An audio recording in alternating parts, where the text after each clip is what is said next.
Subscribe to the channel, and comment below which SCP story you want to hear next. And don't forget to hit the bell for more stories like this. This is a final record, not a will, not in the legal sense. The lawyers have handled that, the distribution of assets, the usual banalities that conclude a life of material accumulation. No, this is a testament of a different sort, a deposition of the soul, perhaps. My name, for the purposes of this archive, is the administrator. It is the only name that matters now, the only one that carries the weight of what must be said. I have commanded armies that never marched under a flag, authorized actions that reshaped history in secret, and held the line against abysses that would swallow world. But those victories feel hollow now, overshadowed by the one singular stain I can never wash away. I often wonder if we were arrogant. In the beginning, we saw ourselves as scientists, as guardians, as the thin, resolute line between what is known and what must never be known. We sought to secure, contain, and protect. A noble mantra, is it not? It presumes a universe that can be ordered, a chaos that can be caged. For decades, we succeeded more often than we failed. We cataloged horrors that would drive civilizations to madness and locked them away in concrete and steel, burying them under layers of procedure and protocol. We were the shepherds of a flock that could never know the wolves at its door, and in our pride, we believed we could handle any wolf. The truth is, the most dangerous anomalies are not the world breakers, the colossal beasts, or the reality-bending artifacts that threaten immediate, explosive extinction. Those are honest in their malice, straightforward in their destructive intent. No, the true poison, the kind that seeps into the foundations of everything you fight for, is the quiet horror, the one that doesn't tear down cities, but corrupts the very concept of innocence. It's the whisper that turns a child's laughter into a prelude to atrocity. It's the smiling face on a television screen that teaches lessons of damnation while the parents sit in the next room, oblivious. There is a file in our archives designated SCP-993, a simple number for an evil so profound it mocks our very system of classification. To most of the Foundation, it is just another entry in a long list of things to be monitored, a persistent, low-level threat, a nuisance. They see the reports, the containment protocols, a web of broadcast monitoring and signal jamming, and they believe it is handled. They do not understand. They cannot. To truly understand 993, you cannot read the file. You must feel the weight of every child it has taken, a weight that has settled upon my shoulders for nearly half a century. This recording is for posterity, for whichever of my successors has the clearance and the stomach to listen. Forget the sanitized reports and the clinical language of the official documentation. That is our public face, the mask of control we wear for our own sanity. I will give you the truth, the raw, undiluted history of our greatest, most personal failure, the story of Bobble the Clown. It is a story that begins not with a monster or an object, but with a signal, a ghost in the machine, a flicker in the ether that heralded a new kind of darkness, one we were uniquely, horrifyingly unprepared for. We built this foundation on the principle that knowledge is a weapon, that to understand a thing is to have power over it. We dissected leviathans, mapped extra-dimensional spaces, and unwove the threads of mimetic contagions. We believed that nothing was truly unknowable, only not yet understood. SCP-993 was the first anomaly to stare back at our core philosophy and laugh. It proved that some things are designed to defy understanding, to exist in a space just beyond our perception, a locked room with a window only the most vulnerable can see through, showing them a world of beautiful, colorful, absolute depravity. The burden of command is measured in secrets, not the operational secrets, the locations of sites, or the identities of agents. Those are trivial. The true weight comes from the secrets you keep from your own people, the knowledge that a protocol is not a solution, but a stopgap, the understanding that a containment procedure is not a cage, but a prayer. For decades, the O5 Council has maintained the fiction that SCP-993 is a manageable problem. We have to admit otherwise To confess that we are utterly powerless to stop the broadcast would be to concede defeat, and the Foundation does not concede. But I am dying. The cancer that riddles my body is a far more merciful entity than the one that has plagued my mind, and with the end approaching, the fictions fall away. There is no more need for the mask of command. All that is left is the accounting, and the account of SCP-993 is written in the brainwaves of catatonic children, in the silent screams of families torn apart by a monster they could never even see. This is not a confession seeking forgiveness. There is none to be had. This is a warning, a final, desperate attempt to convey the nature of the enemy we have failed to defeat. Before it had a number, it had a name, or rather, it was a pattern, a statistical anomaly that only the most meticulous of our analysts would ever notice. It began in the late 1950s, a time of burgeoning broadcast technology. A handful of cases scattered across North America, children, usually between the ages of 3 and 8, suddenly falling silent, not sleeping, not comatose in a medical sense. They were vacant, eyes open, breathing, but utterly gone from the world. Doctors were baffled, calling it a new, aggressive form of childhood schizophrenia or a previously unknown encephalitic condition. The initial reports were buried in medical journals and local news briefs. There was no reason to suspect an anomalous cause. The world is full of tragedies, of unexplained medical phenomena. We are not omniscient. We cannot investigate every mystery. We have to triage reality itself, focusing on the clear and present dangers.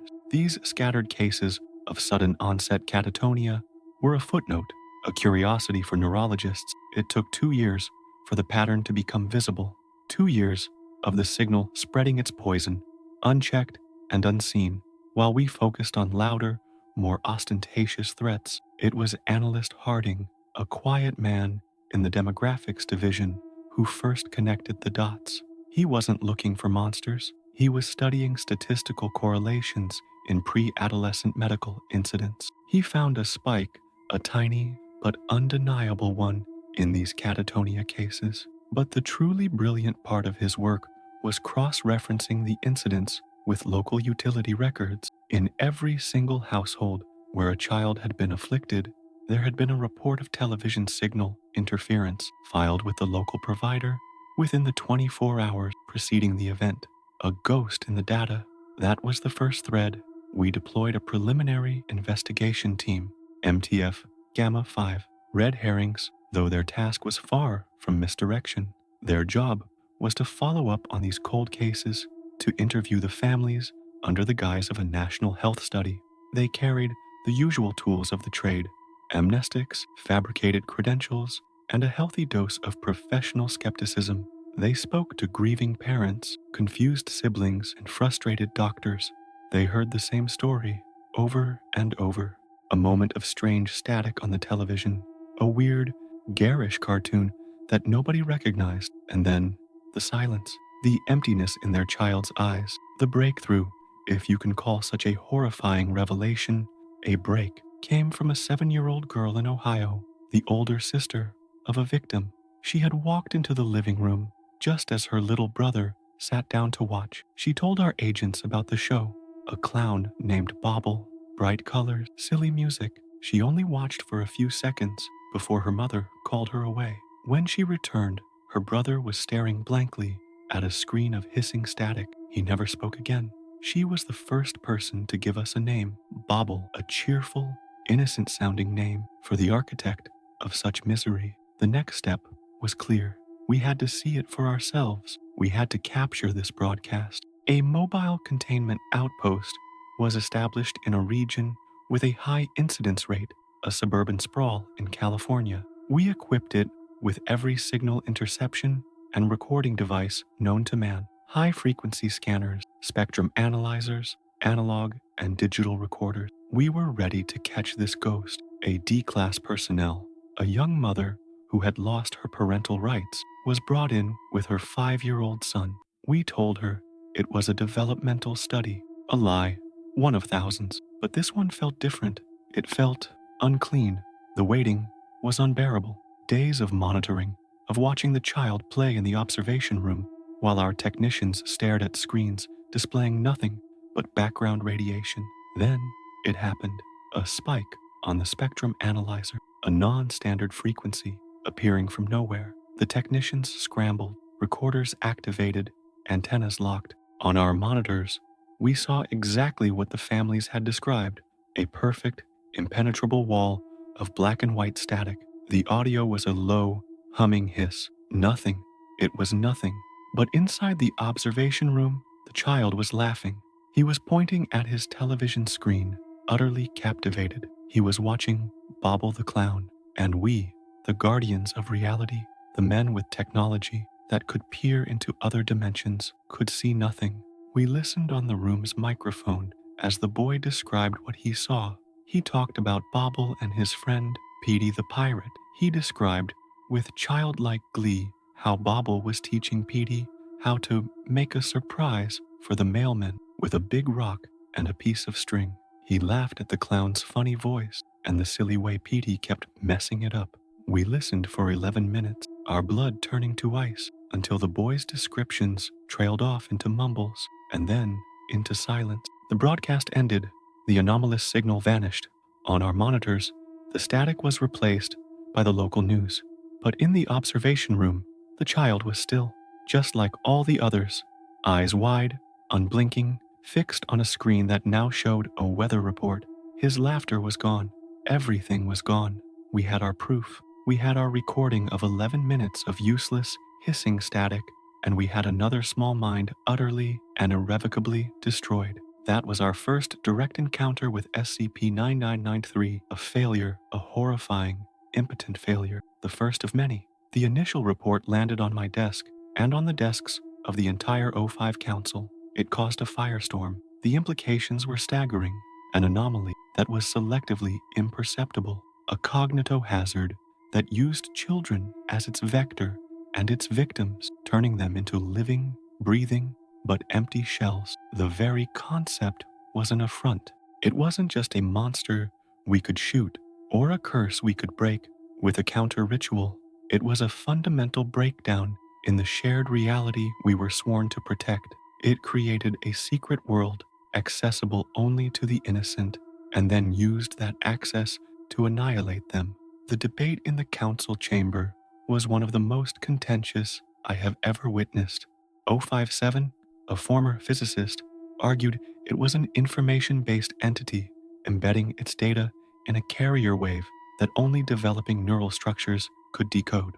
054, whose background was in esoteric warfare, insisted it was a psychic broadcast from an external consciousness. The arguments raged for days. Theories were proposed, dissected, and discarded. We were like cavemen trying to understand a nuclear reactor. We were faced with a phenomenon that operated on principles completely alien to our understanding of the universe. We tried everything to bypass the perception filter.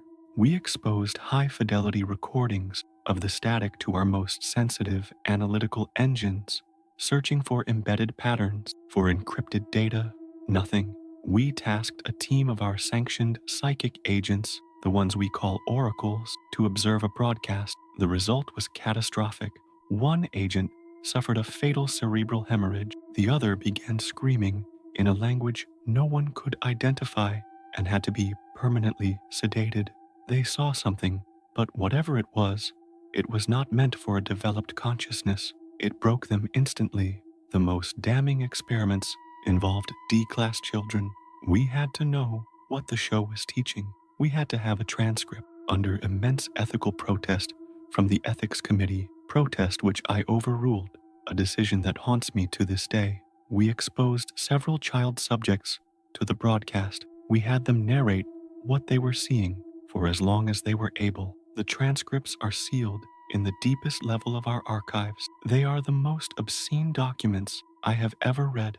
They are not merely lessons in violence. They are lessons in philosophy, a philosophy of pure, unadulterated nihilism and malice, packaged in sing-alongs and funny skits. Bobble teaches them that empathy is a weakness. He teaches them that causing pain is a form of art. In one episode, transcribed by an 8-year-old girl, Moments before she succumbed, Bobble taught his audience how to properly flay a living creature, using his puppet friend as a gleeful, squeaking demonstration model. He explained how to keep the subject alive for as long as possible. He called it making the meat sing. This was not random violence. This was instructional, methodical, and designed to corrupt the very core of a child's developing morality before shattering their mind completely. The brain scans of the victims told a chilling story. During the catatonia, the child's brain was not idle. It was being furiously, violently rewritten.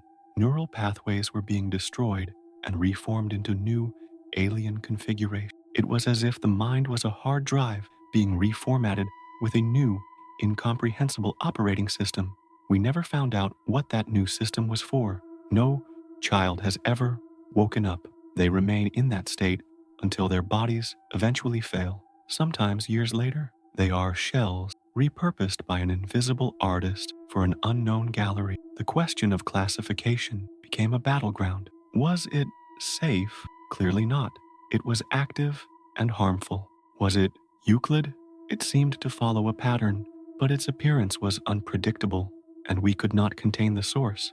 Was it Keter? It didn't pose an immediate existential threat to humanity as a whole, but its insidious nature and our complete inability to counteract it argued for the highest classification.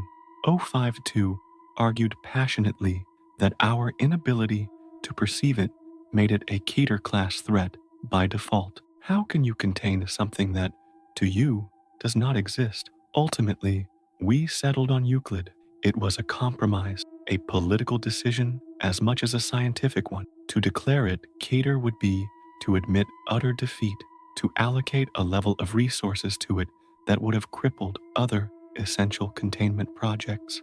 We rationalized that while we couldn't stop the broadcast, we could, in theory, mitigate its effects. We could try to predict its appearances, jam the signals, and manage the aftermath. We chose to define it by the outcome, not the source. A manageable number of victims per year was deemed an acceptable loss, an abhorrent calculation, but a necessary one. This decision marked a turning point for the Foundation, and for me. It was the first time we consciously drew a line and allowed the horrors to cross it, simply because we had no way to stop them. We codified our own impotence. The containment procedures for SCP-993 are not a cage. They are a monument to our failure, a global network of listening posts constantly scanning the airwaves for Bobble's signature, a desperate, never-ending race to find the signal and shut it down before another child tunes in, a frantic, reactive scramble instead of a secure, proactive containment. The psychological toll on the personnel involved in Protocol Babysitter, as it was grimly codenamed, was immense. These are agents and technicians who spend their lives listening for a ghost. When they succeed, they are rewarded with the knowledge that they must rush to a scene of quiet tragedy. They must administer amnestics to a grieving family, replacing their real, horrific memory with a more palatable, fabricated one, a sudden aneurysm, a tragic household accident. They have to look into the eyes of parents and lie, all to protect the veil we hold so dear. We tried to track the signal to its source. We triangulated its position from multiple listening posts during a broadcast. The results were nonsensical. One moment, the signal seemed to originate from a defunct satellite in geosynchronous orbit. The next, it was traced to a suburban basement in Belgium, then to a point deep within the Mariana Trench. The source was either moving at impossible speeds, or it existed in multiple places at once, or most likely, the concept of a physical source was meaningless. It didn't originate from a place. It simply was. The utter alien nature of the technology was baffling. It was a pirate broadcast that required no visible transmitter. It could insert itself into any broadcast medium, from old analog VHF signals to modern encrypted digital streams. It behaved less like a radio wave and more like an idea, forcing itself into the technological firmament wherever it found a foothold. Our top signal intelligence experts concluded that it was not technology as we understood it. It was, for lack of a better term, a paraphysical phenomenon manifesting as a broadcast. This conclusion was deeply unsatisfying. It felt like an admission of magical thinking, a surrender of the scientific principles that underpinned the foundation. But the evidence was irrefutable. We were not fighting a rogue broadcaster or a terrorist organization. We were fighting a ghost that had chosen the most ubiquitous technology of the 20th century as its weapon and the world's children as its victims. The sense of helplessness among the senior staff was a cancer in itself, a slow erosion of the confidence and certainty that had defined our organization. Over the years, we developed more sophisticated countermeasures, predictive algorithms that analyzed atmospheric conditions and esoteric variables to forecast the likelihood of a 993 event in a given region. The Echo network of automated listening posts was a marvel of engineering, capable of detecting the signal's unique quantum signature within microseconds of its appearance. We became incredibly efficient at the cleanup. Our response times were honed to minutes. We saved thousands of children, but we never saved all of them. There were always the ones who slipped through the cracks, the ones who found the channel first, and the content of the show evolved. We continued our grim task of transcribing the episodes through D-class subjects whenever a new pattern was detected. BOBBLE's curriculum expanded. He began teaching more than just crude violin. He started teaching chemistry, showing children how to synthesize deadly neurotoxins from common household cleaners. He taught them basic engineering, demonstrating how to build improvised explosive devices. The show was no longer just about creating cruelty. It was about creating chaos, about weaponizing innocence in the most direct way imaginable. One particularly disturbing series of episodes focused on what BOBBLE called social magic. These were lessons in psychological manipulation, how to lie effectively, how to identify and exploit the emotional vulnerabilities of adults, how to gaslight parents and teachers. He was teaching children how to become perfect little sociopaths, how to dismantle their own support structures from within.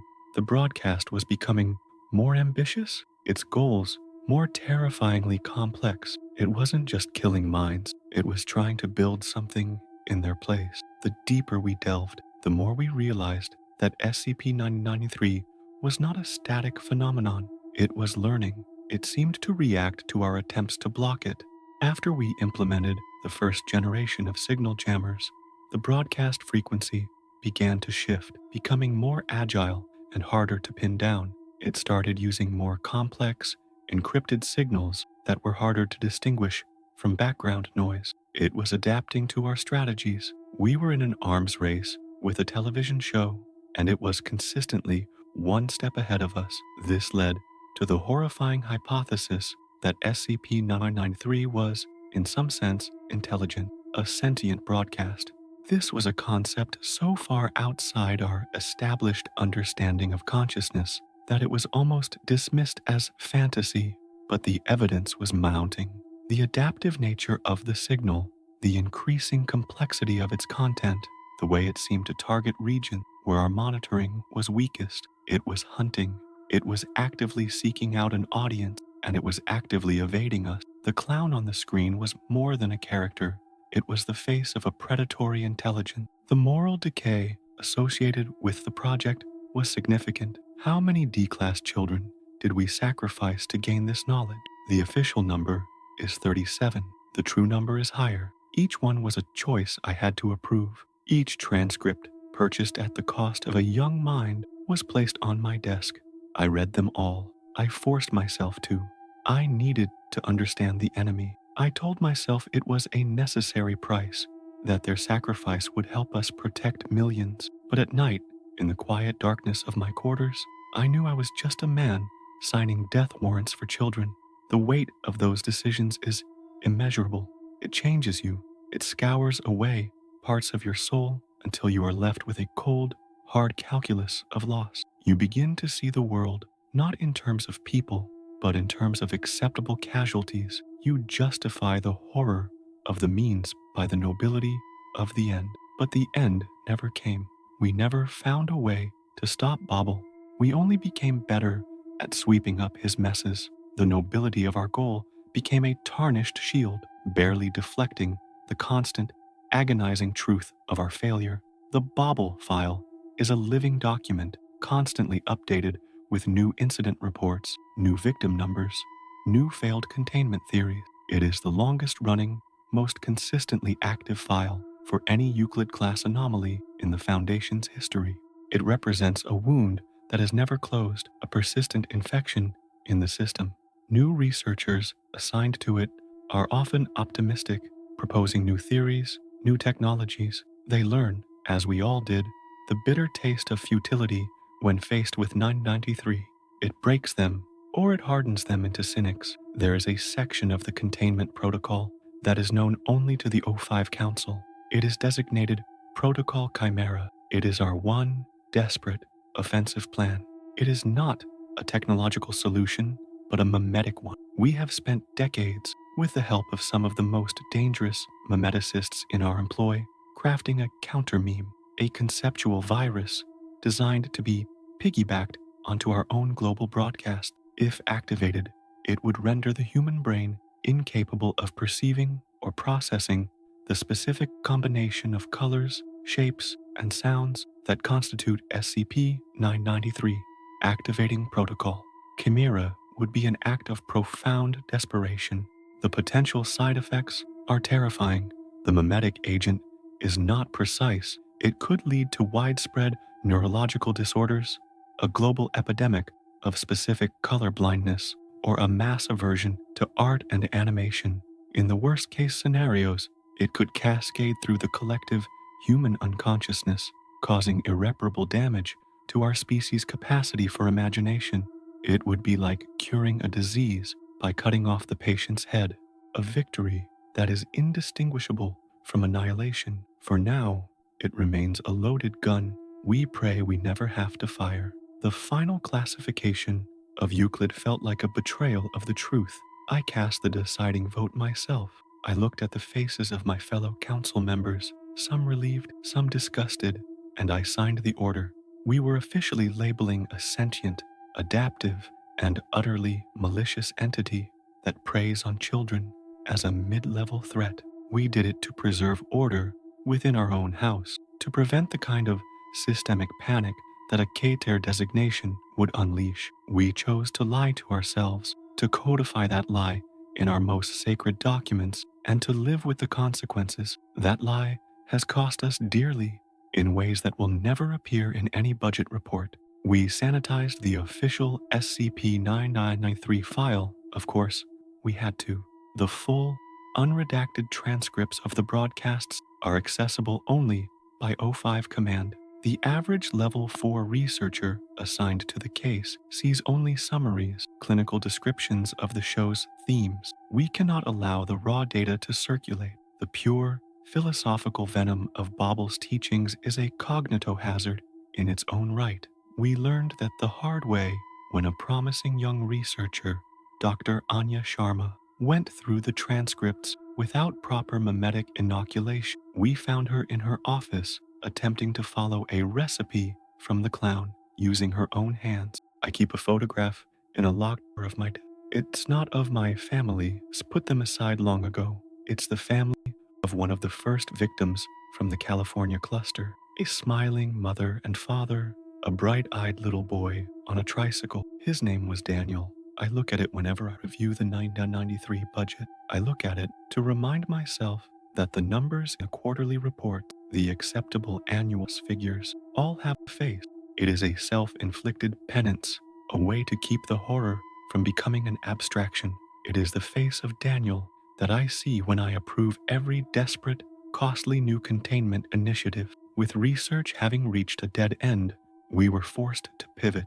The era of analysis was over. The era of warfare had begun. We could not understand the enemy, so we resolved to simply fight its shadow. We could not map its mind, so we would blunt its reach. This required a fundamental shift in the Foundation's approach. We were no longer scientists observing a phenomenon. We were soldiers in a perpetual siege defending a fortress with invisible, ever-shifting walls. Our new goal was not containment, which had proven impossible, but suppression, a constant, grinding war of attrition against a tireless foe. Thus, the SCP-993 Operational Task Force was formally commissioned. We didn't give it a fearsome, martial name. We called it the Broadcast Monitoring Service. Its internal, informal designation was far more fitting.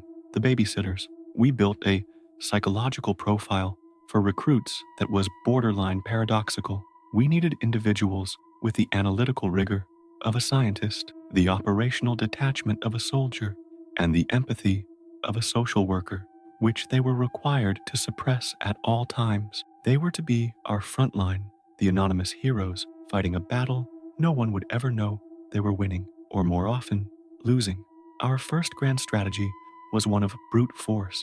We called it Project White Noise. The theory was simple. If SCP-993 is a pirate signal, we will drown it in an ocean of our own making. We poured what would now equate to billions of dollars into constructing a network of massive broadcast towers in high-risk areas. These towers didn't transmit programming, they transmitted nothing, a powerful, wide-spectrum signal of meaningless static, engineered to be so overwhelming that no rogue broadcast could possibly penetrate it.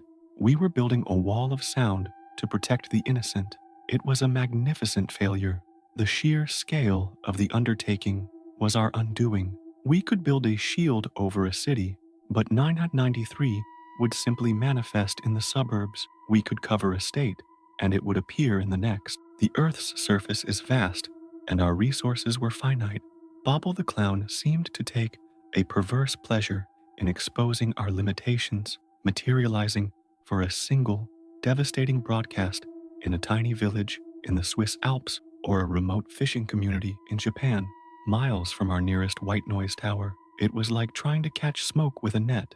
The project was a colossal monument to our hubris. I remember the day I signed the order to decommission Project White Noise. The lead engineer, a brilliant man named Dr. Aris Thorne, stood in my office and pleaded with me. He asked for more funding, for more time. He truly believed he could make it work. I had to look this good, honest man in the eye and tell him that his life's work had been for nothing, that the enemy was simply too fluid, too clever. It was one of the hardest things I have ever had to do. We had spent a fortune and saved almost no one. The clown had outsmarted our best and brightest with contemptuous ease. Defeated by physics, we turned to the metaphysical. If we couldn't block the signal, perhaps we could inoculate the hosts. This was the genesis of Project Blind Angel, our most dangerous and arrogant gamble. The plan was to fight a cognitohazard with another. Our memetics and counter-memetics division would engineer a benign informational agent, a mental vaccine. This agent would be encoded into the most popular, officially sanctioned children's television shows around the world, subtly rewriting a child's neural pathways to make them permanently unreceptive to SCP-993's specific informational frequency. The initial results were promising. Children exposed to our vaccinated cartoons in controlled trials showed zero interest when later exposed to a captured 993 broadcast. They would simply look at the screen, declare it boring, and walk away. We thought we had found the silver bullet. We were ecstatic. We began a phased, secret rollout of the Blind Angel meme, embedding it in cartoons broadcast by front companies we controlled. For a few months, the number of 993 incidents dropped by nearly 80%. It was the first real victory we'd ever had, the first time we felt hope. And then the reports started coming in from our own embedded agents in schools and pediatric clinics. A small but growing number of children from the vaccinated populations were developing issues, not the catatonia of 993, but something else. A cluster of children in France developed an irrational, crippling phobia of primary colors. A group in Canada began speaking in a strange, simplified grammar, losing complex emotional expression. The inoculation was not stable. It was a sledgehammer, not a scalpel, and it was causing collateral damage to the developing minds we were trying to protect. The Blind Angel disaster culminated in what is now known as the Indianapolis Incident, an elementary school where over 90% of the students had been exposed to the vaccination meme, suffered a mass psychotic event. The children, driven by a shared paranoid delusion that their teachers were imposters made of string, barricaded themselves in their classrooms and brutally attacked any adult who tried to enter. It took an entire MTF team and mass aerosolized amnestics to bring the situation under control. We had, in our attempt to stop a monster, created our own. Project Blind Angel was terminated immediately. Its records were buried so deep they might never be found. That was our Nadlu R. We had failed with technology, and we had failed with esoterica. We had proven we were no better than the anomaly itself, willing to sacrifice children for our own goals. The O5 council meeting that followed was not contentious or angry. It was silent, defeated. We sat in that secure room, the most powerful people on the planet, and collectively admitted that we were out of ideas. We could not stop it. We could not cure it. We could not prevent it. Any attempt to do so seemed to only make things worse. The very act of fighting it seemed to feed its chaos. It was O51, a pragmatist to his core, who finally broke the silence. He stated the new reality with cold, simple clarity. We stop trying to win, he said. We start trying to lose less. And that was it. The birth of our modern containment strategy. Not containment at all, but mitigation. We would no longer seek a permanent solution. We would accept the anomaly as a permanent feature of the world, a sort of background radiation of evil. Our new purpose was to become cosmic lifeguards, watching the tide, knowing we couldn't stop the ocean, but hoping to pull a few drowning souls from the surf. This new doctrine gave rise to the Echo Network. If we were to be reactive, we needed to be faster than thought. We repurposed our defunct satellite network and invested heavily in quantum entanglement communication.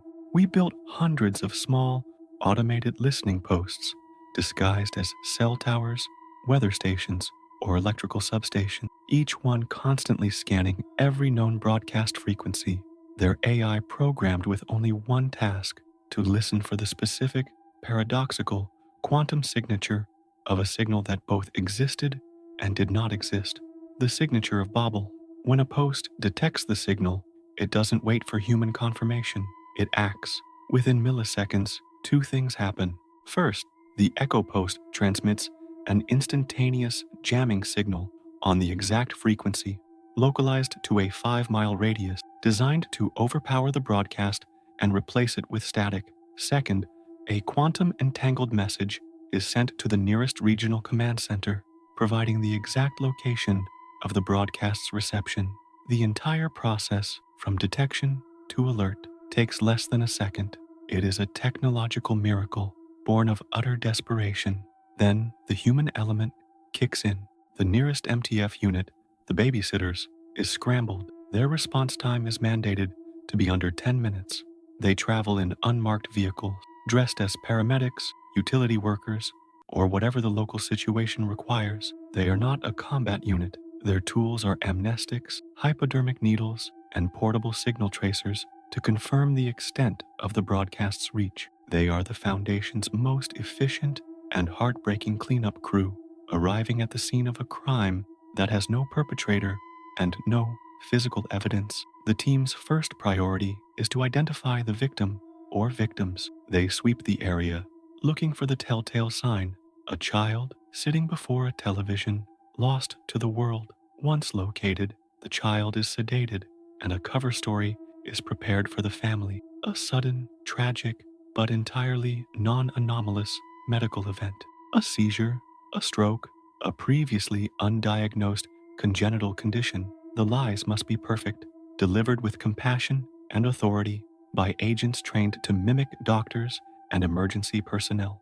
The family must be given a reason for their grief, a normal reason to protect them from the terrible truth. While one team handles the family, another handles the neighborhood. They move door to door under the guise of a gas leak check or a power grid survey, using subtle, aerosolized amnestics to erase the memory of the last 15 minutes from everyone in the immediate vicinity. Any memory of the strange cartoon, the flicker of static, the weird clown, it all vanishes. It has to. An investigation by local authorities, a news report, any public attention could lead to mass awareness, and that is a scenario we cannot permit. The veil must be protected, even at the cost of erasing a family's final moments with their child. Every single part of this procedure is a lesson written in blood. The sub 10-minute response time exists because we learned that 11 minutes of exposure is enough to guarantee irreversible catatonia. The broad spectrum amnestics are used because an early incident revealed a neighbor had also seen the broadcast but was unaffected, and his testimony nearly exposed us. The intricate cover stories were developed after a grieving father, a doctor himself, refused to accept our initial explanation and began his own investigation. Every protocol is a scar. I once made an unannounced visit to Echo Station 19, located in the German countryside. It was a sterile, quiet place, humming with the low thrum of server. A team of 4 technicians sat in darkness, their faces illuminated by screens of cascading data for hours. Nothing happened. It was the picture of institutional boredom. Then, an alarm blared, a piercing shriek that cut through the silence. A red dot appeared on a map of Lyon, France. No one panicked. They moved with a chilling, practiced efficiency, their voices calm as they confirmed the jam, dispatched the local MTF, and began logging the event. To them, it was just another signal, another red dot on the map. They processed it, filed the report, and went back to waiting for the next one. They had to be that detached. They couldn't afford to think about the home their signal jammer had just targeted. They couldn't picture the child who was, at that very moment, slumping into a catatonic state. To do their job, they had to reduce the horror to data. I watched them for an hour, and I felt a profound sense of both pride and revulsion. We had created the perfect machine to manage a nightmare. This perpetual, reactive state is immensely costly. The Echo network alone consumes 7% of the Foundation's entire annual budget. It requires constant maintenance, upgrades, and a staff of thousands, from the technicians in the bunkers to the agents in the field. All of this staggering expenditure of wealth and human effort is for a single anomaly, an anomaly we cannot hurt, cannot capture, and cannot understand. It is a resource drain of unprecedented proportions, a black hole in our finances and our morale. Sometimes, late at night, I run the number. I calculate the cost of the program versus the estimated number of children saved. I try to quantify the unquantifiable. Is it worth it? Could these billions be better used to contain Keter-class entities that threaten the entire planet? Could the brilliant minds assigned to 993 be better utilized solving problems that are, at least in principle, solvable? It is a cold, utilitarian calculus that the ethics committee would find abhorrent, but it is a calculation that a man in my position is forced to make. The answer is always yes. We continue the fight because we must. To abandon the Echo network, to decommission the babysitters, would be to surrender the world's children to this thing. It would be a declaration that some lives are not worth the cost of saving, and that is a line the Foundation can never cross. If we did, we would become the very thing we fight against, a cold, monstrous entity that sees human life as disposable. So, we pay the price. We pour our resources into our most spectacular failure because the alternative is simply unthinkable. The containment doctrine for 993 has become a model for a certain type of anomaly, the uncontainable, persistent entity. We call it the Persephone Protocol, after the myth of the goddess forced to spend part of every year in the underworld. We cannot eliminate the threat, so we manage its season. We accept that winter will come, that the darkness will claim its due. All we can do is prepare for it, strengthen our defenses, and try to minimize the length and severity of the cold. It is a strategy of managed despair, and SCP-993 was its first and most brutal teacher. We even attempted to weaponize our failure. During a period of intense conflict with the Chaos Insurgency, a proposal was floated to selectively disable our jamming network over insurgency-controlled civilian territory. The idea was to let BOBBLE do our dirty work, to turn their children into casualties and sow chaos within their ranks. The motion was brought before the O5 Council. The vote was 13-0 against. There are some lines that even we will not cross. We will not use a child-killing monster as a weapon. To do so would be to lose the very war we are fighting for the soul of humanity. But the temptation is always there. That is the most insidious thing about SCP-993. It doesn't just attack children. It attacks our principles. It forces us into impossible moral corners. It makes us consider the unthinkable. Every year, when we review the budget and see the cost, some new council member will quietly ask if there isn't another way, a cheaper way. They are always silent, but the question hangs in the air, a testament to the clown's power. It corrodes everything it touches, from the mind of a child to the ethics of the men sworn to protect them. The search for the source, while officially abandoned, never truly stopped. It just went deeper underground into the black budget projects of the Foundation's most eccentric and brilliant minds. They still search for the broadcaster, the puppet master behind BOBBLE. They've looked for him in other dimensions, in the collective unconscious, in the mathematical constants of the universe. They have found nothing, not a trace, not a hint of who or what is creating and directing these broadcasts with such surgical, hateful precision. One theory, which I personally find the most terrifying, is that there is no creator, not in the way we understand it. This theory posits that SCP-993 is a naturally occurring phenomenon, a form of informational life that evolved in the ether, in the growing soup of global telecommunications, that it is not intelligent in the human sense, but is a complex, predatory pattern that simply found a niche in our ecosystem.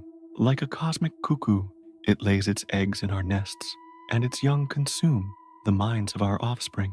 It is malice without a mind, which is the purest malice of all. We tried to communicate with it once, a single, desperate attempt. We managed to hijack our own jamming signal, embedding a message into the static we were feeding back at it. It was a simple message, a series of mathematical proofs and basic concepts of consciousness, a greeting from one intelligence to another. We were offering a dialogue. We hoped for a response, any response, that would prove it was something we could reason with. We received a reply. The next broadcast of SCP-993, which occurred just hours later, was a direct, mocking parody of our message. The episode was titled Smarty Pants Bobble. In it, the clown used our mathematical proofs to teach his audience how to calculate the optimal trajectory for dropping a cinder block onto a moving car. He used our diagrams of consciousness to explain how to induce maximum psychological terror in a captive subject. It was not just a rejection of our offer, it was a declaration.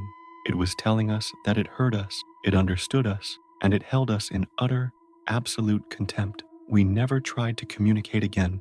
The failure of that communication attempt solidified the Foundation's stance. SCP-993 was not a lost entity to be understood, or a neutral force to be negotiated with. It was an enemy, a dedicated, implacable foe whose sole purpose appeared to be the corruption and destruction of human innocence. It was a war, and the battlefield was the mind of every child on Earth with access to a television. Our strategy, our entire multi-billion-dollar effort, was the only defense we had, a leaky, reactive, soul-crushing defense that failed every single day.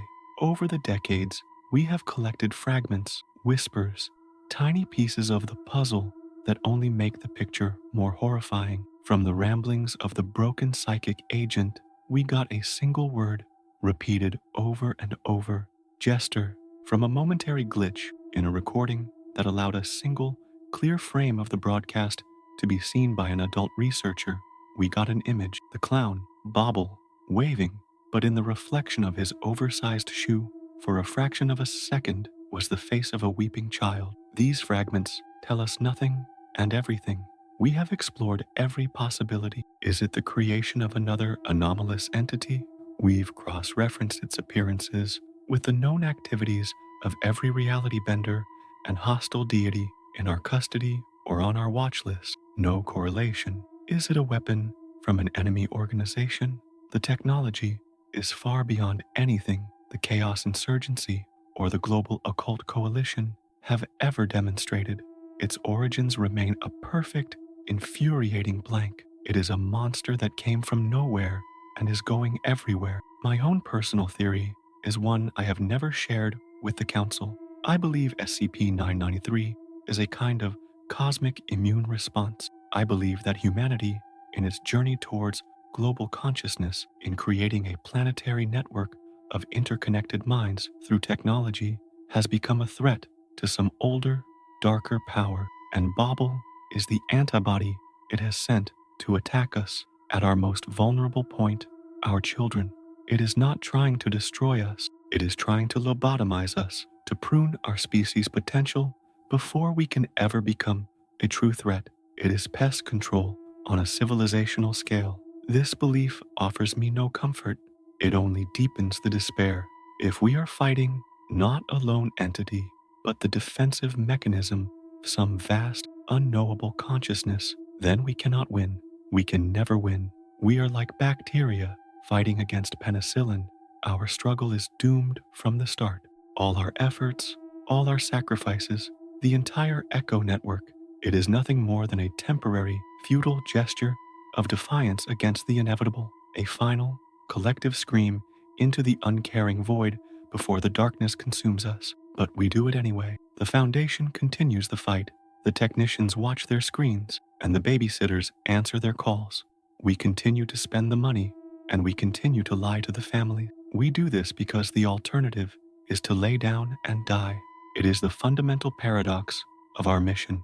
We know we cannot win against the darkness, but we must fight it as if we can. To do anything less would be the ultimate betrayal of the light we are sworn to protect. This futile, noble, heartbreaking war against a clown is the very essence of the Foundation's purpose. The doctrine of containment for SCP-993 is therefore our testament. It is not a document of victory, but a chronicle of resilience. It is a story of how we faced an enemy we could not comprehend and refused to surrender. We built our shield wall out of lies and amnestics, out of technology and grief. It is an imperfect defense, and the cost is tallied in the silent rooms of homes around the world. But the wall has held, it has buckled, it has cracked, but it has not broken. And for another day, most of the world's children are safe from the smiling clown. That is the only victory we have ever known against him, and it has to be enough. The constant, grinding nature of this war has reshaped our internal culture. The optimism of the early Foundation is gone, replaced by a hardened pragmatism. We have learned that not all monsters can be caged, not all paradoxes can be solved. The existence of SCP-993 has become a mandatory case study for all incoming Level 4 personnel.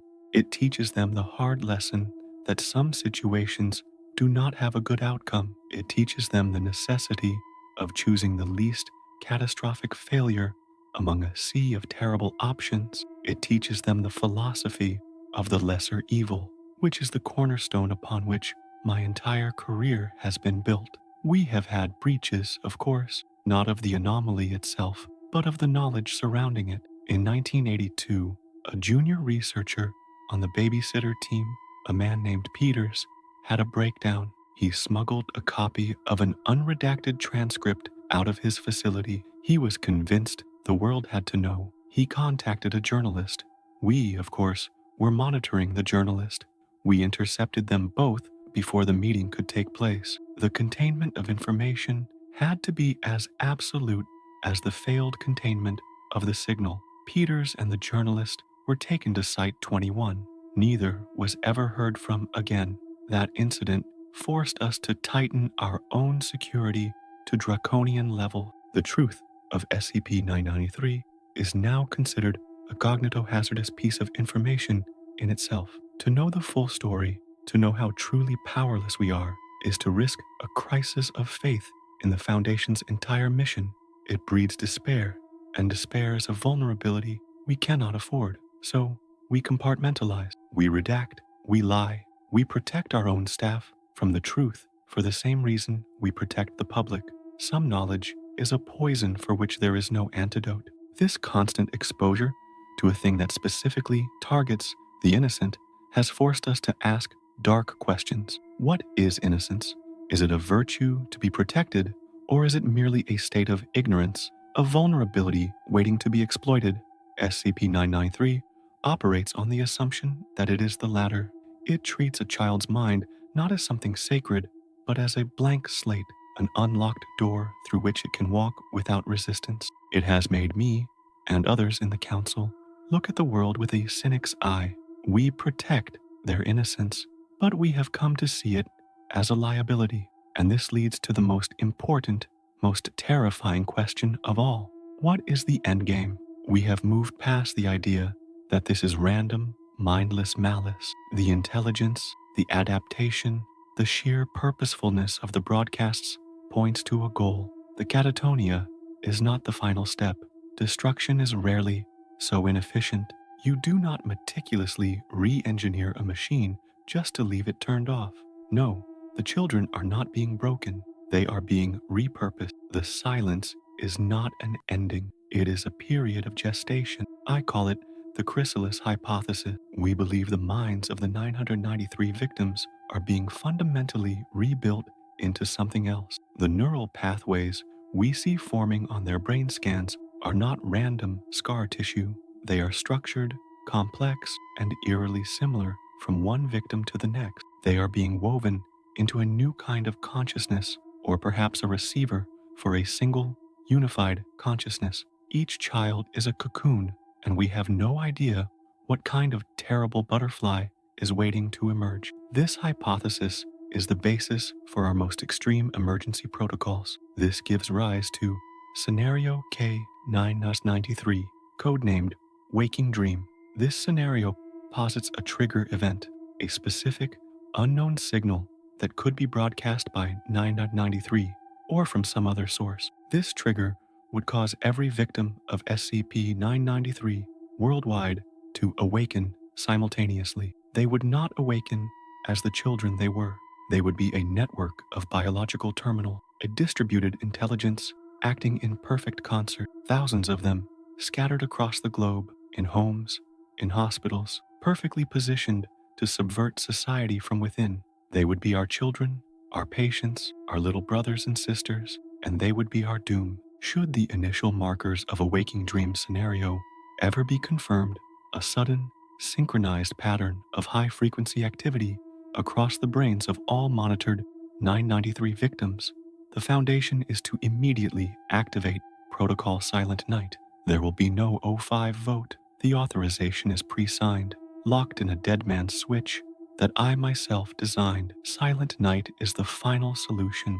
It is a plan for the coordinated global decapitation of human technological civilization.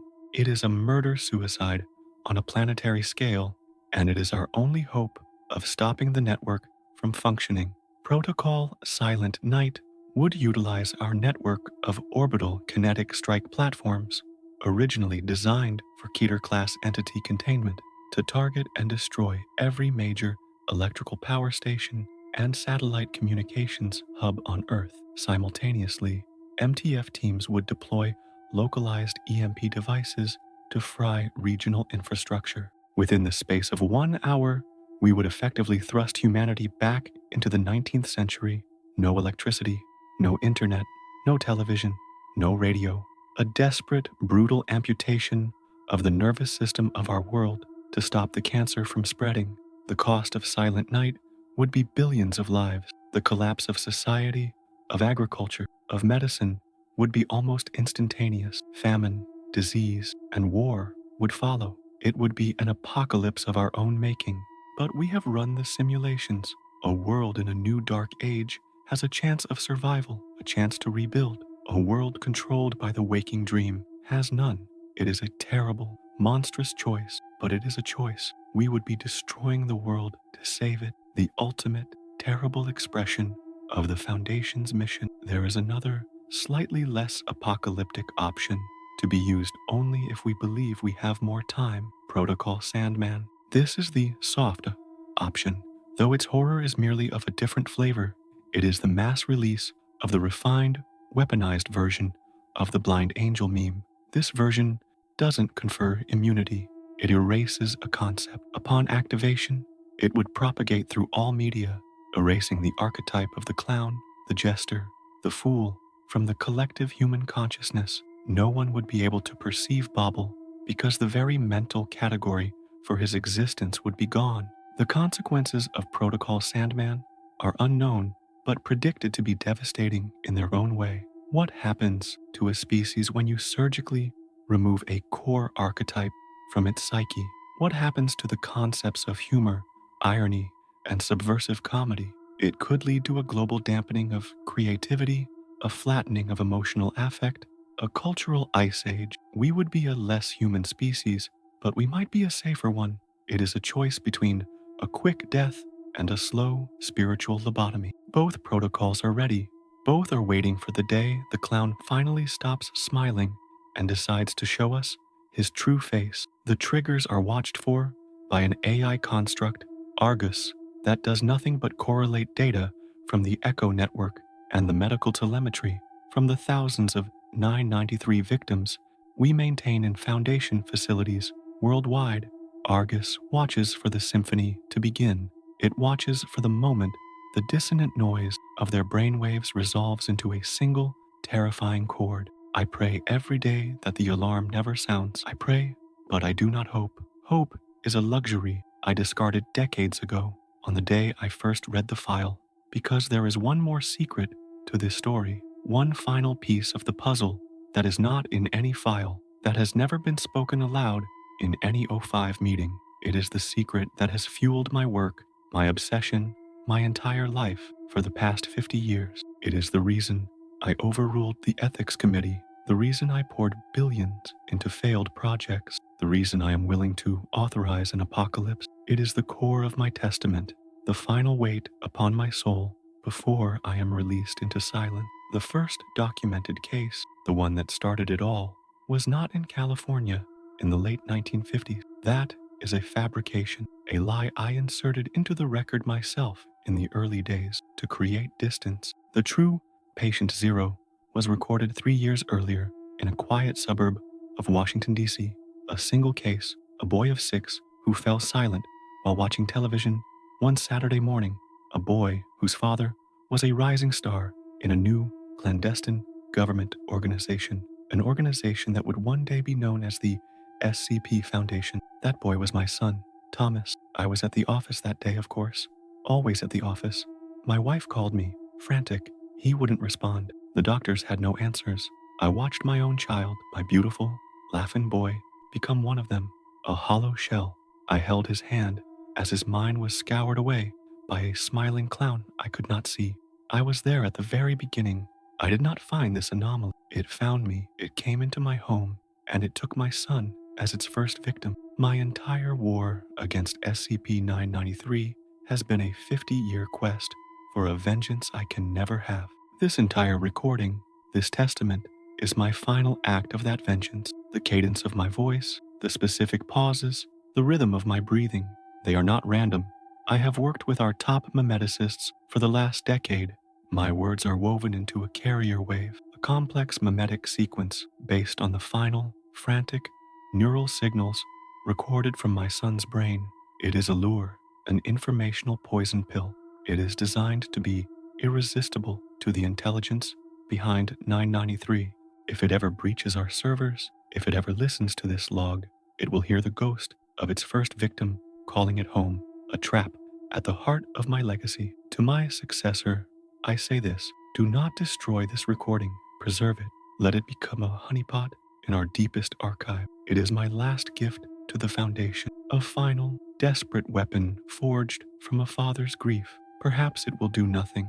Perhaps it will be the one thing that finally gives us a clue, a target, a name. It is a foolish gamble, but it is the only one I have left to make. My personal failure, my personal tragedy, is now the Foundation's final, hidden line of defense. And there is one last thing you should know. One more piece of the transcript from that final, desperate attempt to question a D-class child before the silence took him.